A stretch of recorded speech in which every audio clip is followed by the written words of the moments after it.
Burung merpati terbang ke hutan, singgah sebentar di dahan randu. Mari berbincang soal bahasa ibu agar kebinekaan dan budaya tetap berpadu. Assalamualaikum warahmatullahi wabarakatuh. Salam sejahtera bagi kita semua. Om Swastiastu. Namo Buddhaya. Salam kebajikan.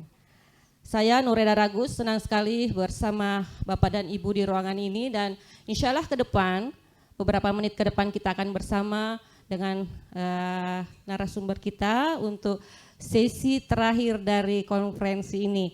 Ya, Bapak Ibu sekalian, di hadapan kita hadir bersama kita Bapak Profesor Nikolaus Himmelmann. Beliau adalah guru besar linguistik umum di Universitas Köln, Jerman, dengan fokus utama pada linguistik, dokumentasi, tipologi, dan revitalisasi bahasa.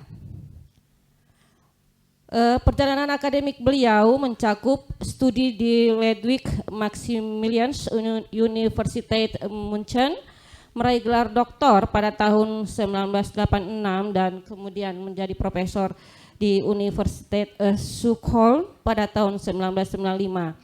Beliau telah mengajar dan melakukan penelitian di berbagai universitas ternama, termasuk Universitas Münster, Ruhr Universität Bochum, dan Australian National University. Sebagai peneliti, editor, dan reviewer di berbagai jurnal internasional, Prof. Himmelmann juga dikenal atas perannya dalam pelestarian bahasa yang terancam punah, termasuk sebagai Presiden German Society for Endangered Language. Kontribusi beliau dalam pendokumentasian bahasa juga telah menjadi rujukan penting di bidang linguistik. Nah, Bapak Ibu sekalian, pada kesempatan ini Prof. Himmelmann akan memaparkan tentang pergeseran bahasa. Betul ya Pak ya? Iya. Silakan Pak. Silakan. Ya. Terima kasih banyak atas undangan dan atas introduksi Ibu. Terima kasih banyak. Saya baru tiba di Indonesia kemarin sore dan otak belum jalan. Terus saya minta maaf bahwa nanti itu dicampur-campur dan produksinya tidak terlalu bagus. Ini video, audio, saya sudah jalan ya? Oke, tidak ada masalah. Oke, yang saya mau diskusi hari ini itu yang saya katakan, kalau slides-nya belum di sini. Ya, oke, terima kasih. On the time course of language shifts, itu apa yang saya maksud dengan itu ya. Kalau biasanya dalam tulisan tentang bahasa-bahasa yang terancam punah, seringkali ada prediksi seperti experts have predicted that in the worst case scenario 90% of all languages will be extinct within 100 years, the best case scenario 50%. Ya, ada prediksi tentang berapa lama masih ada banyak bahasa akan hilang, tapi bagaimana orang bisa tahu kapan itu? Berapa lama prosesnya untuk ganti satu bahasa dengan yang lain? Ya, itu ganti bahasa satu dengan yang lain, language shift, ya, itu yang dimaksud dengan language shift, itu satu bahasa hilang, bahasa lain pakai dapat tempatnya untuk bahasa yang ada itu, ya. Dan biasanya kalau ada language shift, biasanya itu terjadi dalam beberapa domain yang macam yang bervariasi, ya, in different usage contexts. So barangkali kadang-kadang ada bahasa hilang dari sekolah, ya, tidak dipakai di sekolah lagi, tapi di bidang di domain lain masih dipakai di keluarga atau di desa dan seperti itu. Tentu itu sudah jelas yang konteks yang paling penting supaya bahasa tidak hilang adalah konteks di mana bahasa itu dipakai sama anak-anak. Kalau tidak pakai bahasa sama anak-anak, hampir pasti itu akan hilang. Ya, Terus berapa lama prosesnya untuk language shift? Yang shifting itu kalau itu if it's relating to this talking to children, which is the most important aspect of a language shift scenario. Dan saya mau mulai dengan beberapa contoh dari Afrika. Dan sebab ada beberapa colleagues yang cerita kalau di Afrika kadang-kadang ada bahasa yang hilang dalam satu malam. Ya, itu yang paling cepat. Satu malam saja sudah hilang. Dan ceritanya itu seperti itu. Saya baca dari quote dari Brenzinger. Dia katakan, the Yaku people held a public meeting at which the decision was made to give up their own mother tongue and to teach their children Maasai as a first language from then on. Dan lanjutnya, the old languages are extinct. There are no speech communities left speaking the old languages. Ya, tentu tidak jadi dalam satu malam, tapi dalam quotes ini mereka katakan bahwa ada diskusi dan ada keputusan dan nanti memang mungkin apa yang terjadi sesudah itu tidak jelas. Ya, we don't really know what these stories are. You find them a lot in African linguistics. People tell these stories that people make the public discussion and decide not to use the language anymore. But what exactly happens after making this decision, whether they really the next morning get up and only speak the other language, or whether it takes years for this to happen, is never really discussed, and there's no real documented case for this kind of happening. Tapi yang saya what I find interesting, and I would be interested to know whether you ever had an experience like that, kalau ada di Indonesia juga kasus atau incidents seperti itu, ada satu desa atau satu speech community yang memang ada yang berdebat secara publik, ya, has a public discussion on how to use the language. I don't know this from Austronesian context, but I would be very interested if any one of you has any experience with this, that there is a community which makes a debate on which language to use and makes a decision on it. Yeah, so this seems to have happened in Africa quite a number of times. But I haven't heard it from any other place in the world, and so I would be interested if anyone would know about it. Okay. Of course, there is also always the question, if you say something like the language disappeared overnight or the decision was made not to use the language anymore, then there's always the question, I mean, how long will you still find people who are able to speak the language?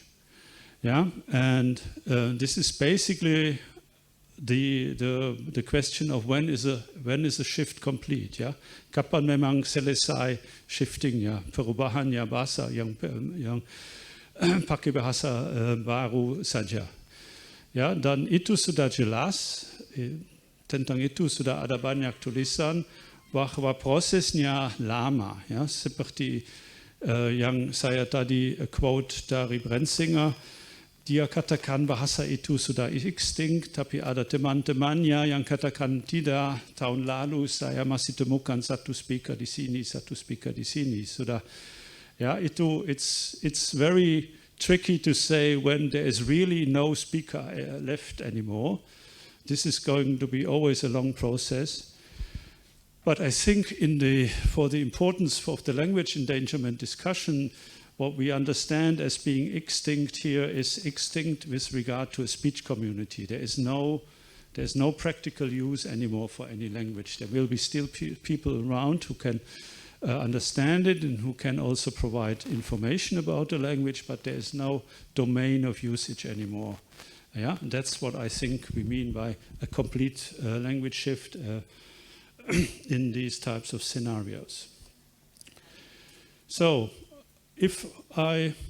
kalau saya lihat situasi dalam banyak desa di Indonesia atau selalu desa-desa di Sulawesi, di mana saya sudah kunjungi beberapa kali dan ambil data dan bikin dokumentasi di sana, yang situasi yang tipis untuk Sulawesi dan saya kira banyak community di Indonesia ini di desa-desa adalah kalau dilihat secara generasi, ada 3 generasi dalam satu desa, ada yang grandparents, ada yang parents, ada yang children.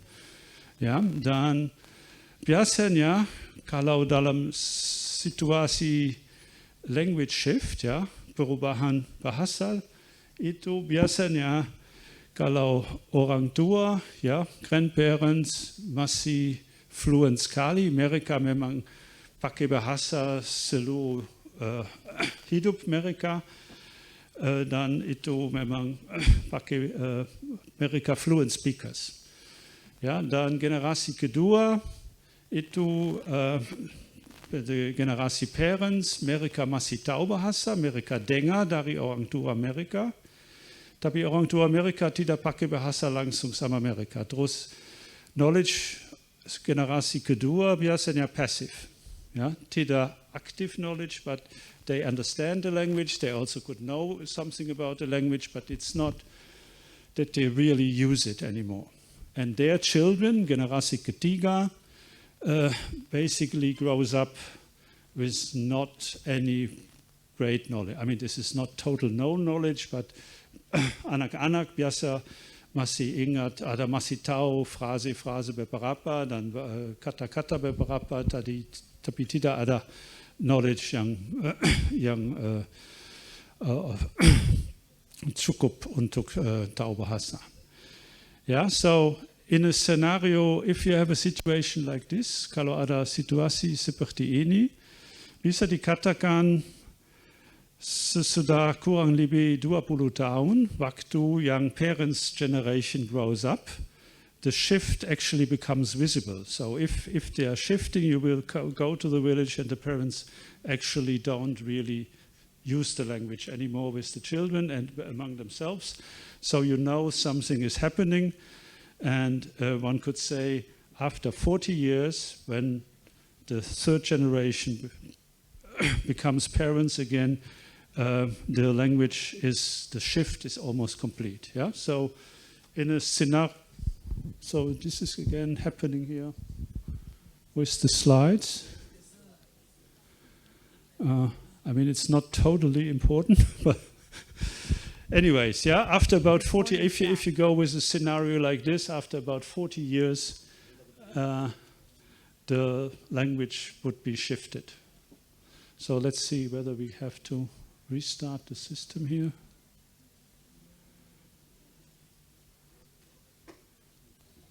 The Zoom meeting is still running, isn't it? Huh? So, okay. Okay, so the people on the Zoom still have the slides. Today I actually want to talk about, I don't want to talk about an overnight scenario as the one I just told you, but I have a scenario, I happened on a scenario in my own fieldwork together with my colleagues Maria Badaji, Claudia Leto, Sonja Riesberg, and especially Christoph Brax in Toli-Toli, in Totoli, in the area in Sulawesi, which I will be showing you. And this is a scenario where we probably have a language shift within 20 years. Ya, ada gantian bahasa dalam 20 tahun saja. Di dalam, ya, sudah satu kali dikunjungi desanya, mereka pakai bahasa yang satu, bernama Dondo. Yang kedua kali datang ke desa itu, mereka pakai bahasa lain, namun bahasa Totoli. Ya, itu yang saya contohkan sekarang ini.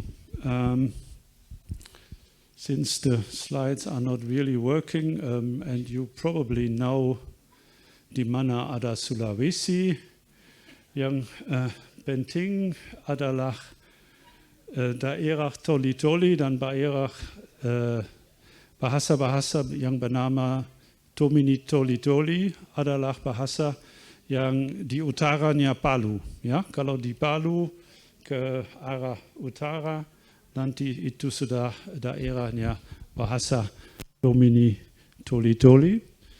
Dan bahasa ini itu memang sedih. Ya, sudah. Ya, itu ya saya kasih contoh lagi.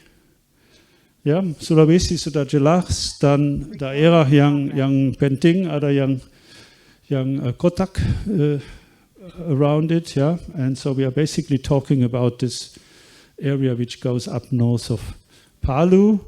This is a very narrow kind of area with not much land, and so there's also not very many people living there. But penuturnya kurang lebih semuanya kurang lebih 80.000 atau seperti itu. Ya, ada 11 bahasa Tomini Toli-Toli, beberapa yang ada cuma 3.000 penutur, yang lain yang paling besar adalah Lauje dengan 38 penutur. Ya, itu bahasa-bahasanya tidak terlalu besar jumlah penutur, tapi juga tidak totally kecil. Ya, dan 11 bahasa itu ada yang satu itu yang dinamakan Dondo dengan 13, dan ada Totoli dengan 25.000 di sini. Itu nanti jadi penting untuk kasus atau untuk case study saya. Yang juga harus tahu atau itu penting untuk situasi di sana, itu bisa kalau situasi alam di sana bisa dibagi dalam 3 agroecological zones.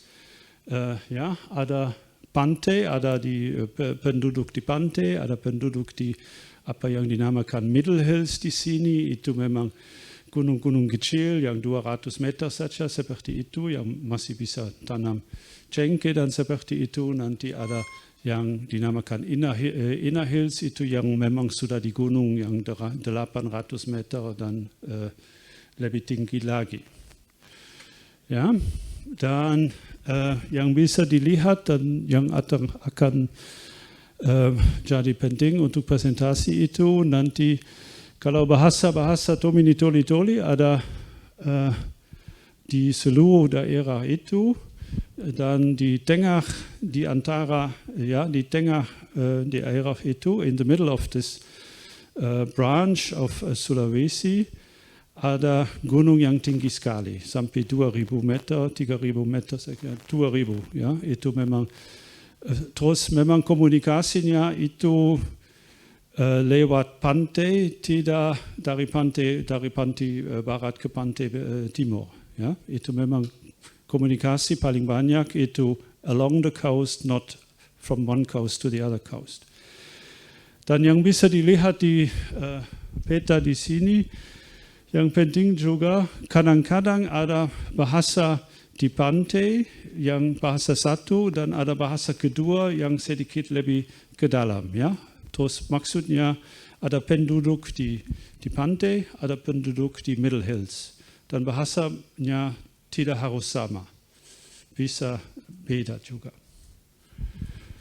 Oke, sekarang saya ada beberapa foto tentang daerah itu. Ya, ada sawah di pantai, ada sawah dan kelapa banyak, ada beberapa tempat dengan danau juga yang dengan ikat segar, dan ini sudah bisa lihat gunung yang tinggi sekali.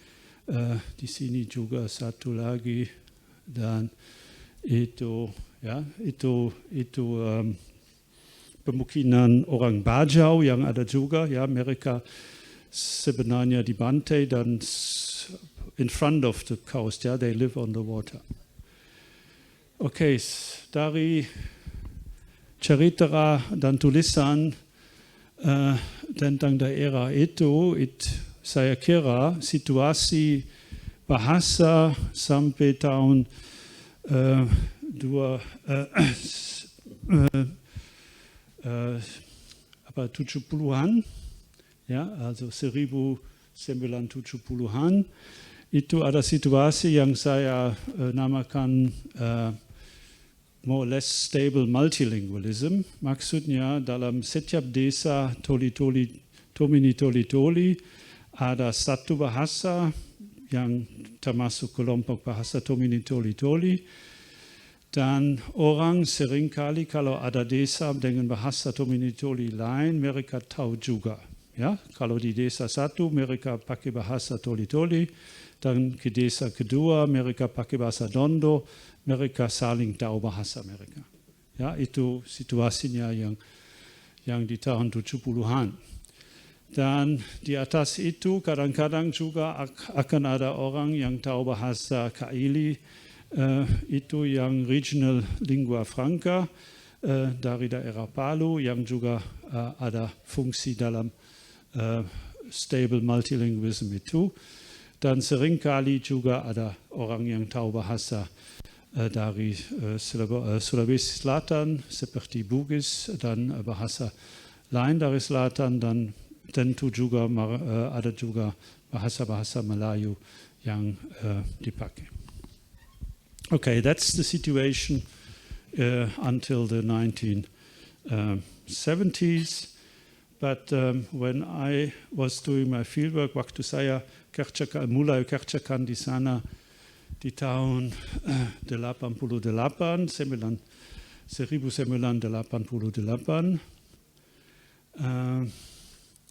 the situation had already changed. Ya, sudah ada perubahan situasinya. Dan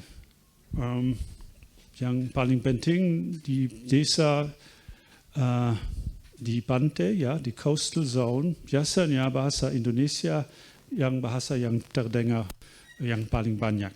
Ya, bahasa lokal sudah tidak terlalu didengar lagi dalam desa, dan sudah jelas bahwa sekolah, administrasi, rapat dan lain-lain biasanya pakai bahasa Indonesia juga, dan banyak orang yang di bawah umur 30 juga sudah tidak tahu bahasa secara aktif lagi, tapi secara pasif saja.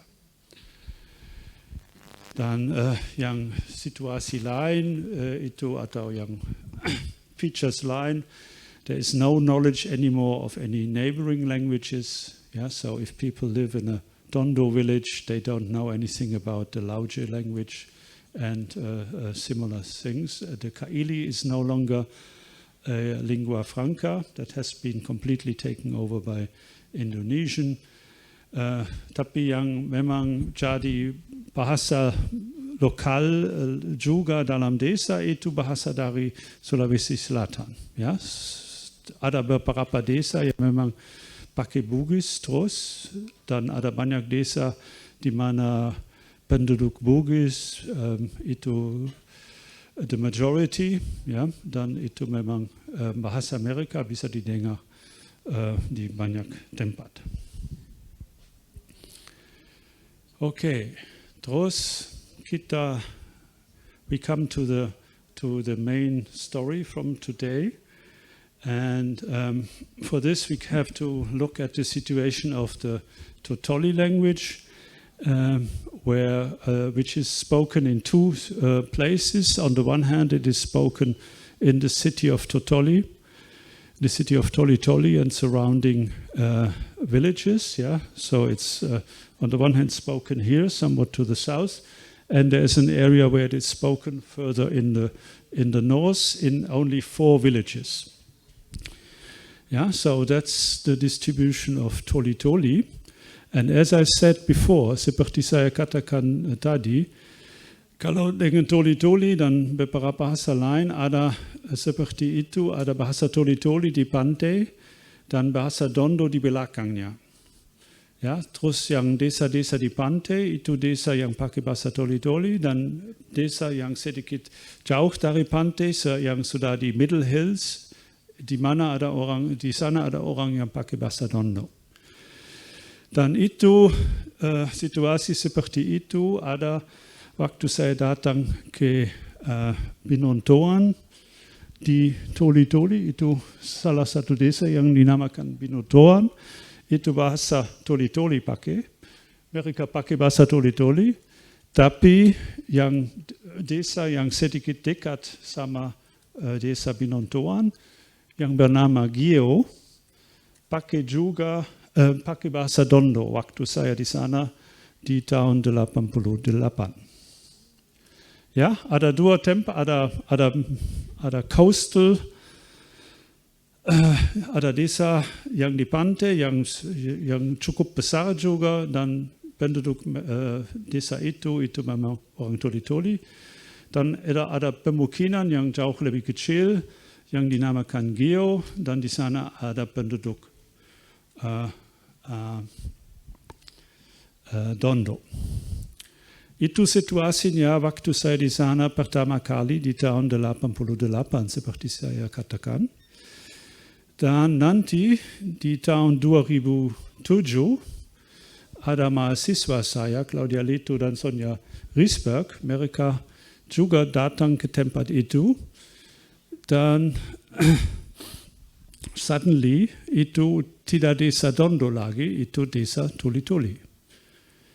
Ya, dalam 20 tahun ada perubahan penggantian bahasa. Waktu saya di sana 88 bahasa Dondo, waktu mahasiswa saya di sana bahasa Dondo, bahasa Toli-Toli.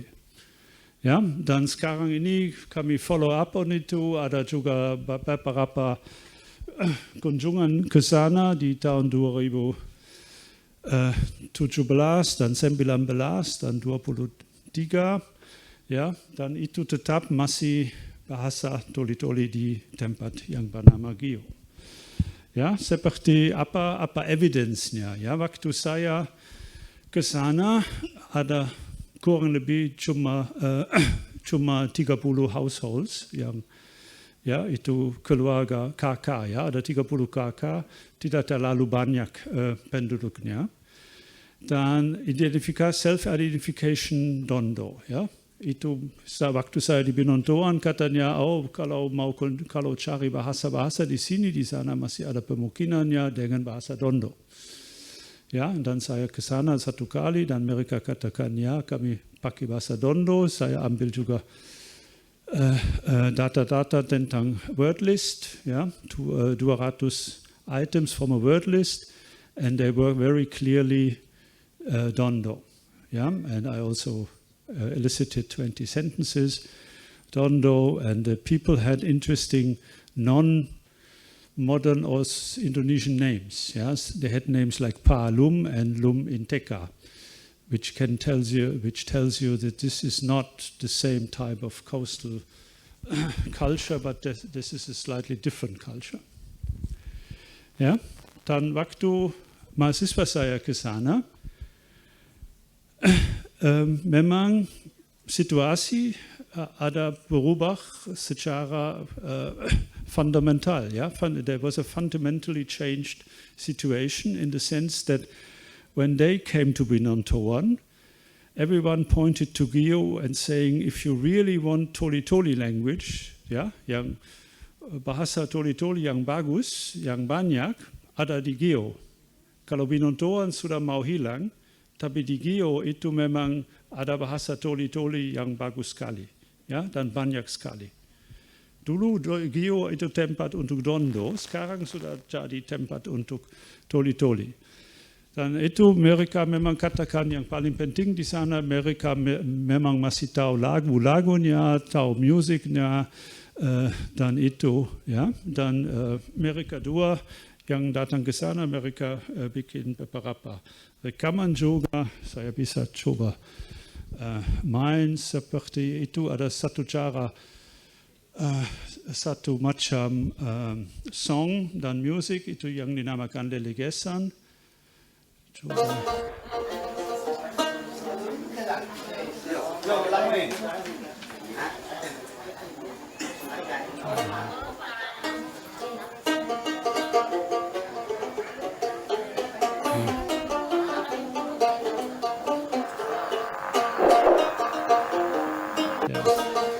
saya cari lagi nanti. Ya, dan juga itu yang paling penting barangkali, ada juga rekaman dengan anak-anak, dan anak-anak itu semua berbicara bahasa Toli-Toli.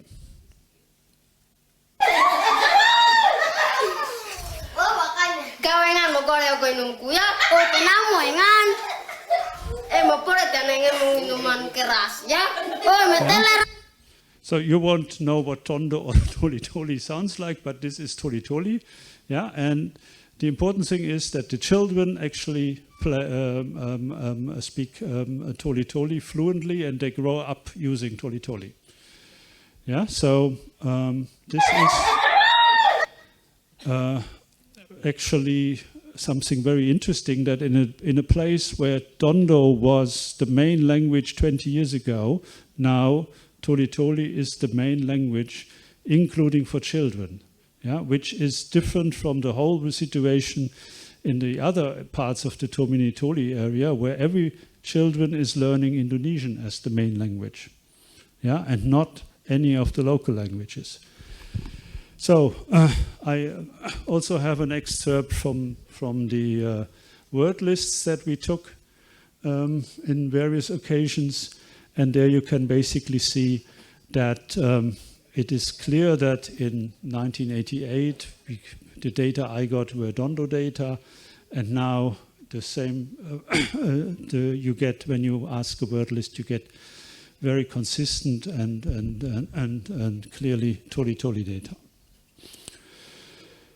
Okay, and as I said, the situation is actually ongoing. So 20 years later or 15 years later, when my new students went there, it was still a very clear, it is still a clear Toli-Toli village, Gio, yeah, and everyone, and now in the whole Toli-Toli area, everyone tells you if you want to hear good Toli-Toli, you have to go to Gio. Gio is the place where Toli-Toli is still spoken, and especially you can also see children acquiring Toli-Toli, yeah, or Totoli.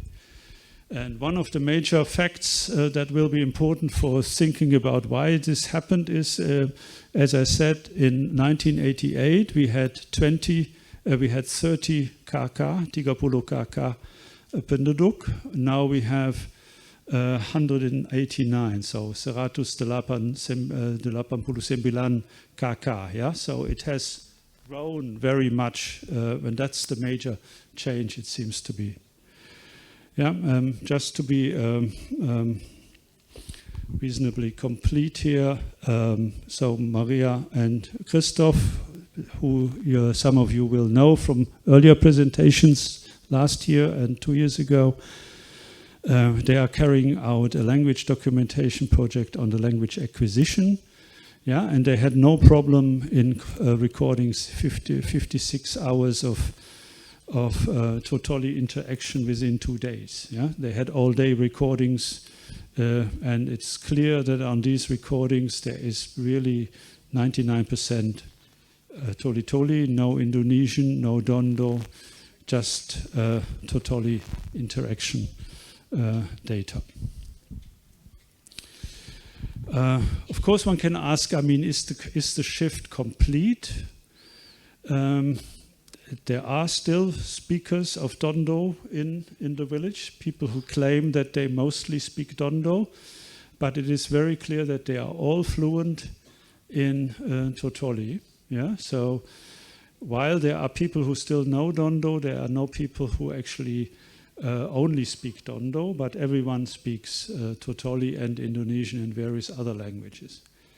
And of course, the linguistically interesting question is, I mean, what happened? How did that happen? How can it be the case that At one point in time, you go to the place and it is very clearly a Dondo place, and 20 years later, it is very clearly a Totoli place.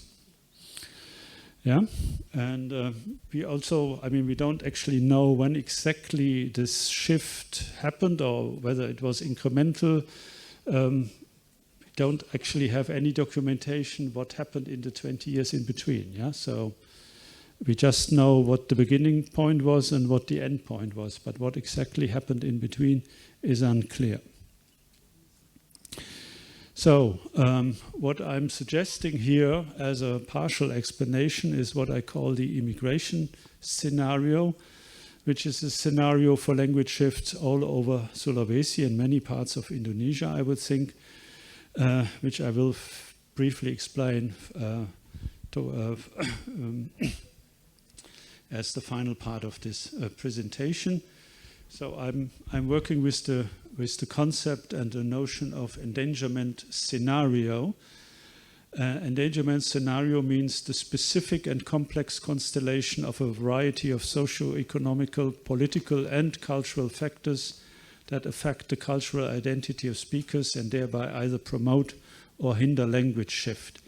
Yeah, that's a pretty complex kind of definition, but the idea is language endangerment is rarely, if ever, depending on one single factor. It's not the speaker number, it's not the domains, it's not whether it's in the school or not, but it's rather there are always a number of factors that contribute to the overall vitality situation of a given language.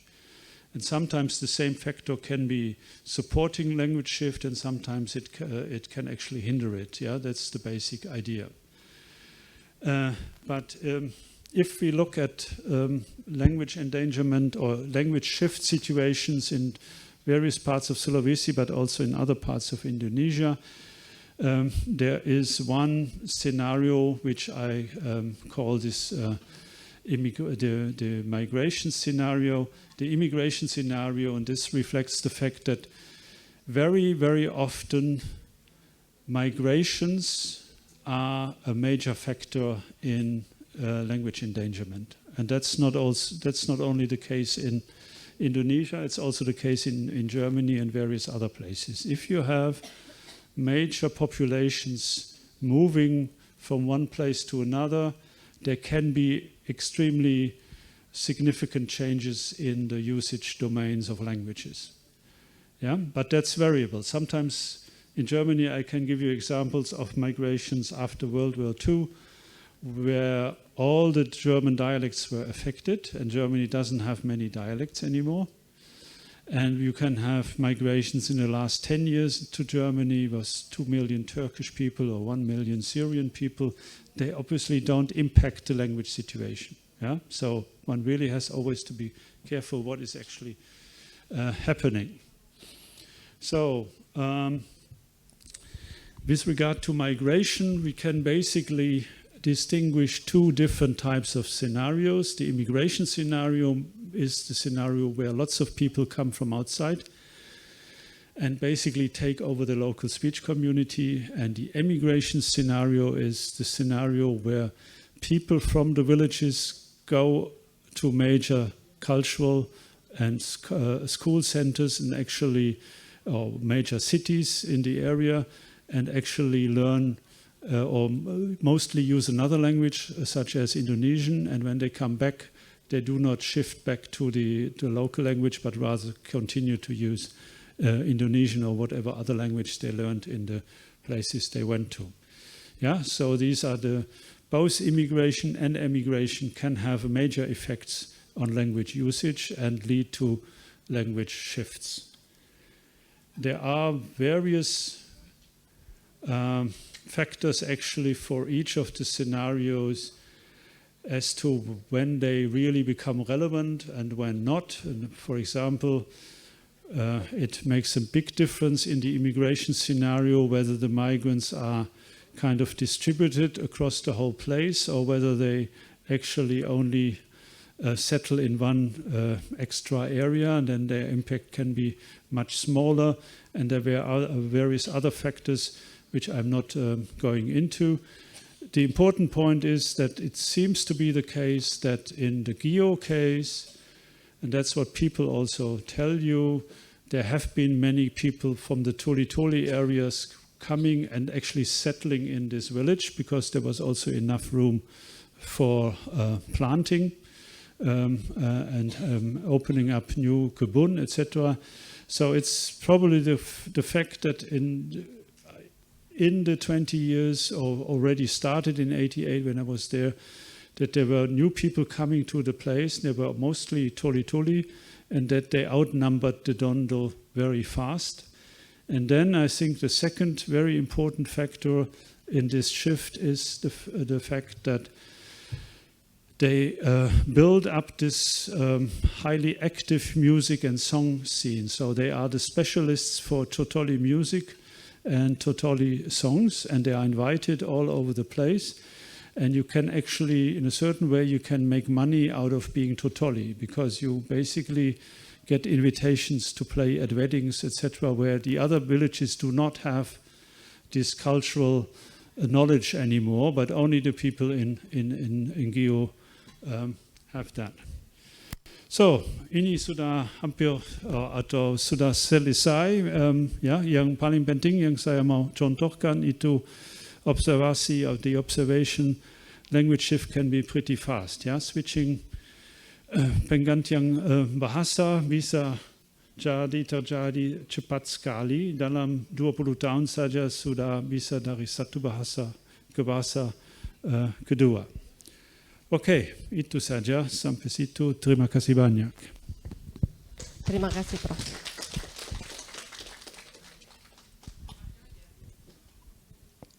Baik, terima kasih, Prof.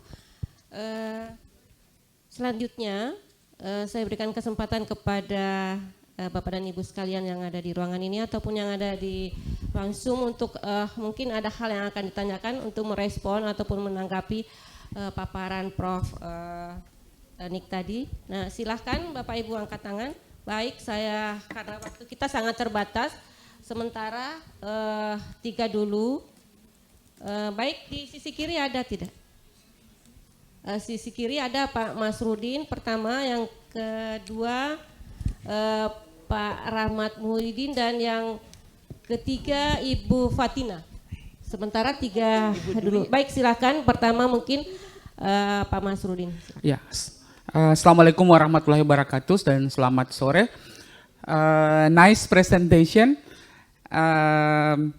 Yeah, this is related also my research related to language extinct in Wotu, and I'm interested with your statement related to the speaker's knowledge, and you say that anecdotal knowledge, that's something worries. Can you explain what do you mean by this? Is it the same with my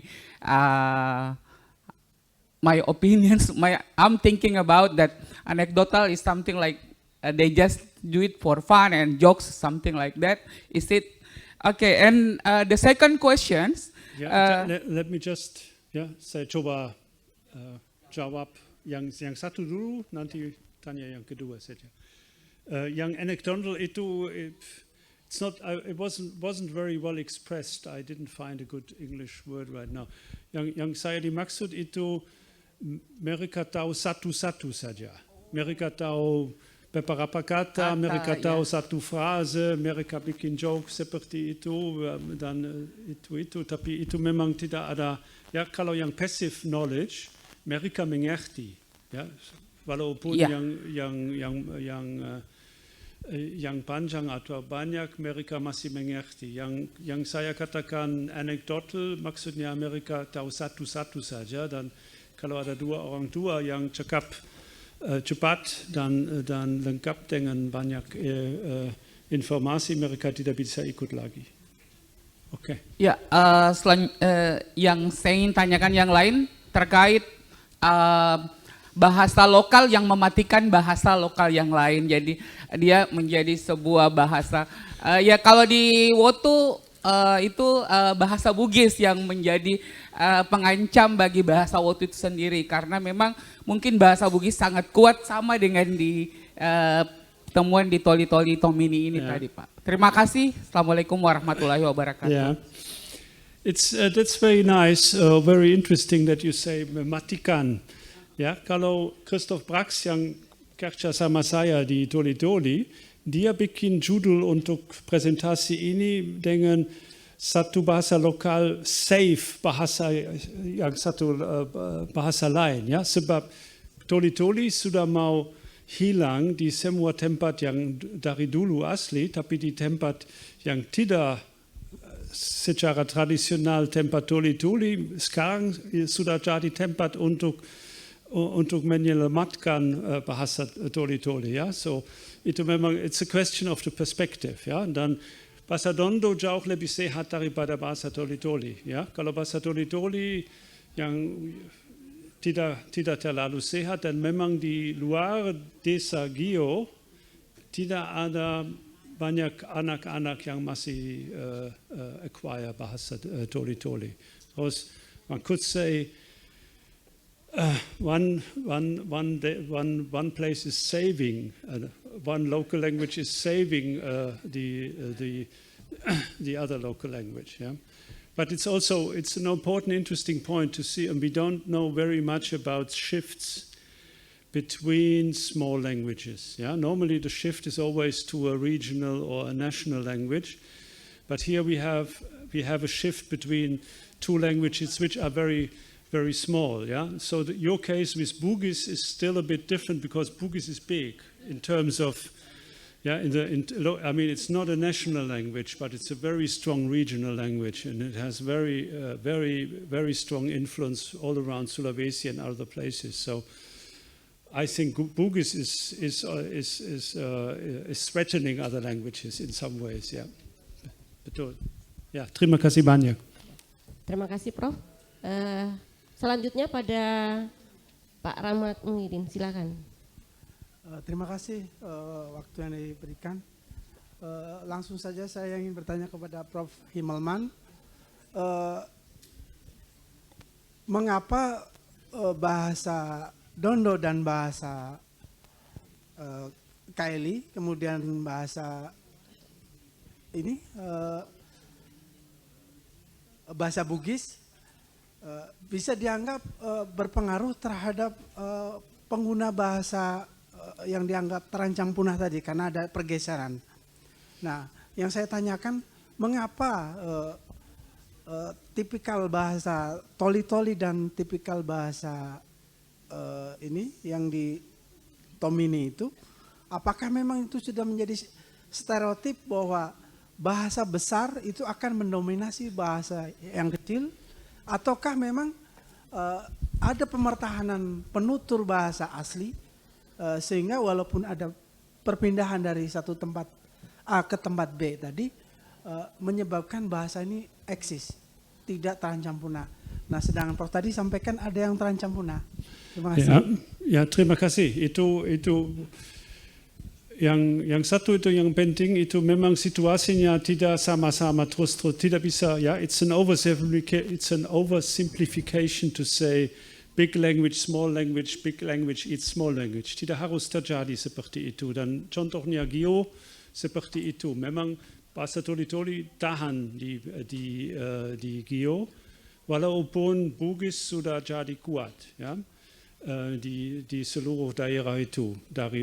Sebab itu juga ada konsekuensinya immigration scenario. Memang ada banyak orang dari Sulawesi Selatan yang pindah ke, ya, it's this uncontrolled transmigration, ya. It's not transmigrasi yang resmi, tapi yang self-organized transmigrasi, ya. So you get a large input of Buginese speakers, and they speak Buginese.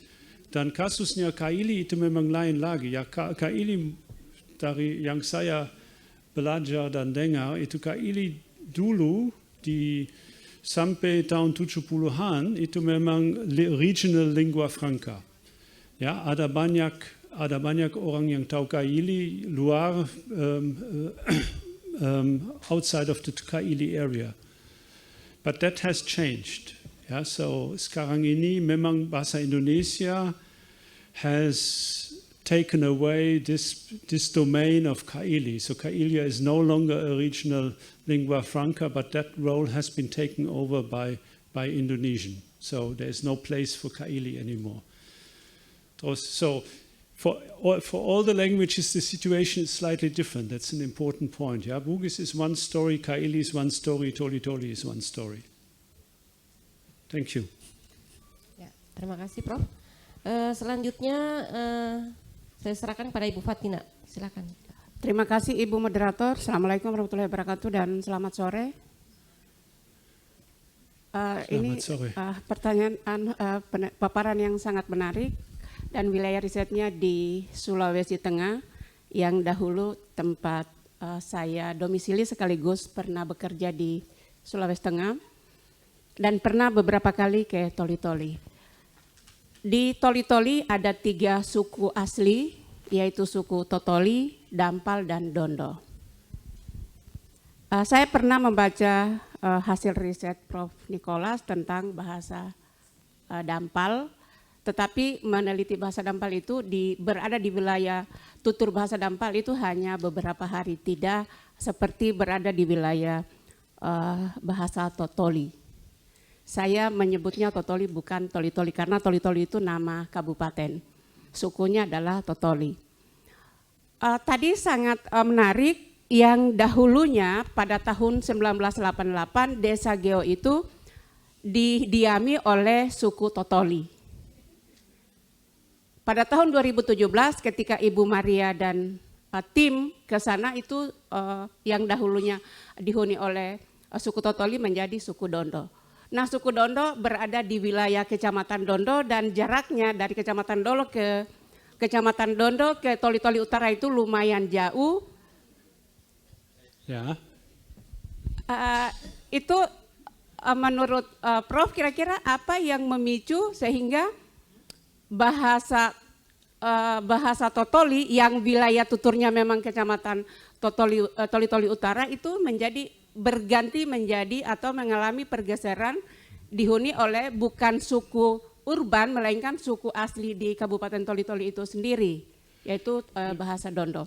Itu pertanyaan saya yang pertama. Yang kedua, tentang bahasa Dampal dan Dampelas. Tadi di slide Prof tadi ada Dampal dan Dampelas itu dibuat dalam kolom yang sama.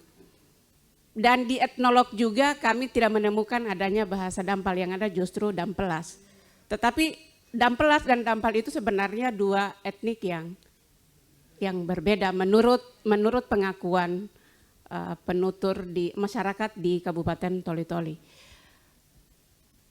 Yang ketiga, penutur bahasa Totoli seperti yang Prof tadi paparkan bahwa anak-anak dan umur dewasa itu kebanyakan penutur pasif, kecuali di beberapa wilayah di Toli-Toli Utara dan di Kecamatan Baolan, terutama di rukun warga Nalu itu anak-anak masih fasih berbahasa Totoli.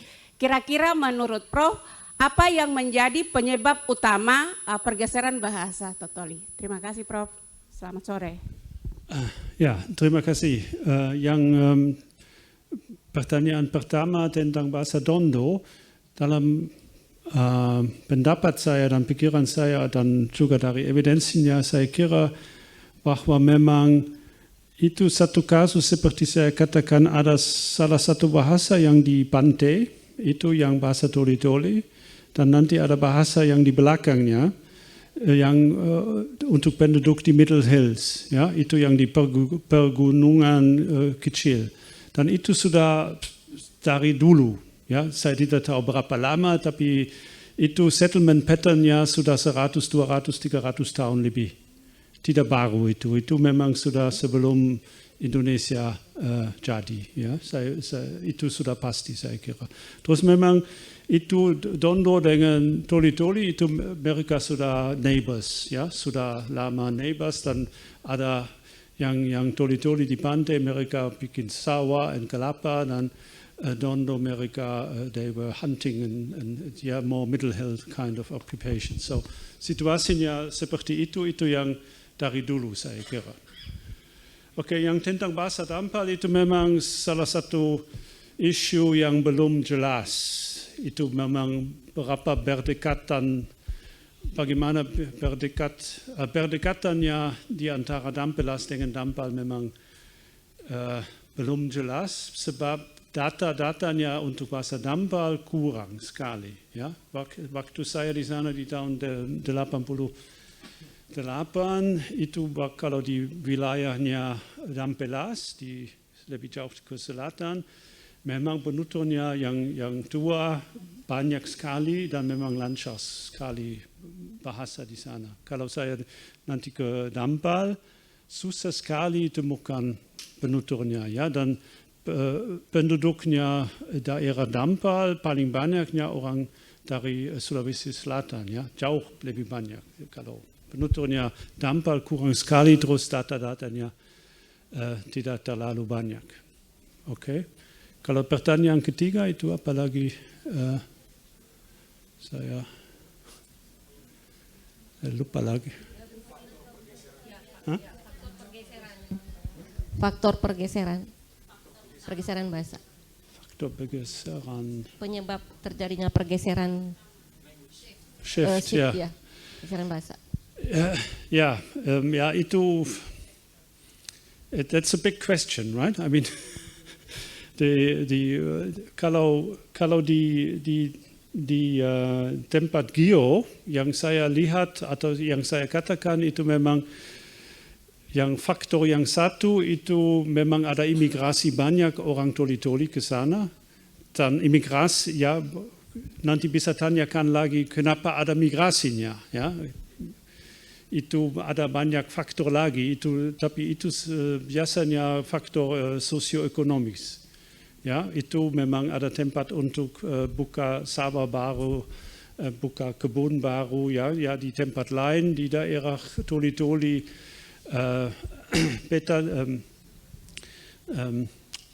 the land for cultivation is already very limited, so you go to another place to look for new cultivatable land. Ya, itu satu faktor. Yang faktor kedua itu memang faktor kebudayaan yang bisa dilihat dengan lagu-lagu Totoli dan musik Totoli. Ya, itu kebetulan tidak ada tempat lain di mana masih ada banyak orang yang tahu main alat musik-musiknya dan yang juga tidak tahu lagi yang lelegesan. Ya, lelegesan itu yang is a battle kind of song where you make up song lines on the spot. That's a big improvisation dealing. Yeah, and yeah, it's pantun-like. It's not pantun, but it's pantun-like. And they are the ones who still know this very well, and they get invited for lelegesan to all over the place in Toli-Toli because no one knows it as well as they do in Gio, the Gio Totoli. Yeah, thank you very much. Terima kasih, Prof. Ya, di layar Zoom sepertinya ada yang bertanya, mohon maaf, mungkin kita ada Pak Lefran. Pak Lefran sudah bergabung. Pak Lefran. Halo, Pak Lefran.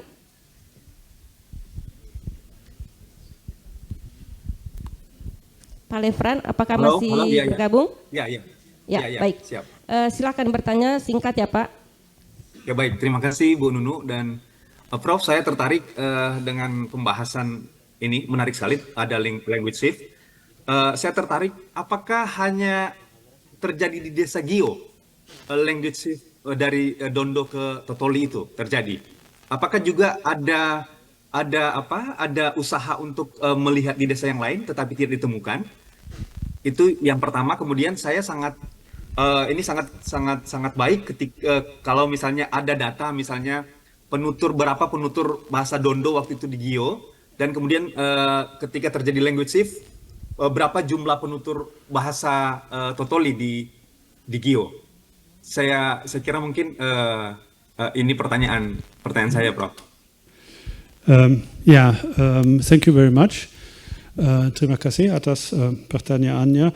Yang data-data yang ditanyakan tentang jumlah dondo dan jumlah toli-toli, unfortunately kami belum punya itu ya. Kami tidak bikin survei sosiolinguistik di sana. Itu memang salah satu hal yang harus dibuat. Itu memang juga yang susah untuk memang bisa tahu apa yang terjadi dengan baik. Kalau waktu saya di sana di 88, saya juga tidak tanyakan berapa ada orang lain daripada yang dondo. Saya pikir saja, oke, mereka katakan itu desa dondo, memang dan desa itu kecil, 30 KK saja. Saya kira itu memang semua dondo, tapi barangkali tidak. Barangkali waktu itu sudah ada 1-2 KK yang dondo atau seperti itu, yang totoli. Yeah, so it's very unfortunate that we don't have the data, and that would be the important part to fill in the picture as far as we can by getting more clear data on what the situation is.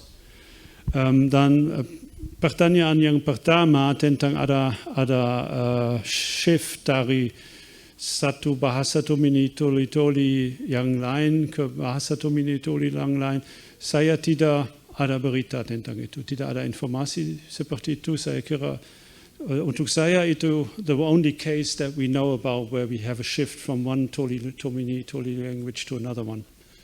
Yeah, and we don't have evidence of a shift from Tomini Toli to Kaili or something like that. That's also not documented. Could happen, but it's not documented. Oke, terima kasih. Terima kasih Prof. Nick. Jadi mohon maaf Bapak Ibu sekalian, saya tidak membuka lagi karena waktu yang membatasi kita, jadi cukup. Dan di hadapan kita bersama kita juga sudah hadir Pak Heri. Selamat sore Pak. Ya saya kira sekian, terima kasih Prof. Nick.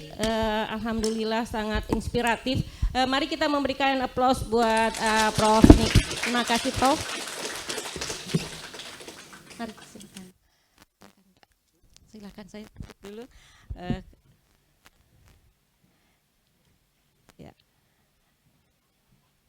Oke. Ke hutan bambu melihat rusa, di tepi sungai tumbuhlah bunga. Bahasa ibu warisan bangsa, mari jaga dan lestarikan bersama. Burung nurih terbang ke rawa, singgah sebentar di dahan jati. Bahasa lestari, budaya terjaga, biarkan hilang dan mati. Mana cakepnya? Mari kita terus menjaga, merawat dan melestarikan bahasa ibu karena menjadi penanda identitas kita dan budaya kita. Apapun upaya kita itu adalah langkah besar untuk melestarikan bahasa. Terima kasih, tetap bersemangat. Saya Nureda Ragus memohon maaf atas segala kehilafan. Salam sehat, salam preservasi bahasa. Wassalamualaikum warahmatullahi wabarakatuh. Salam sejahtera buat kita sekalian. Selanjutnya saya serahkan kepada panitia.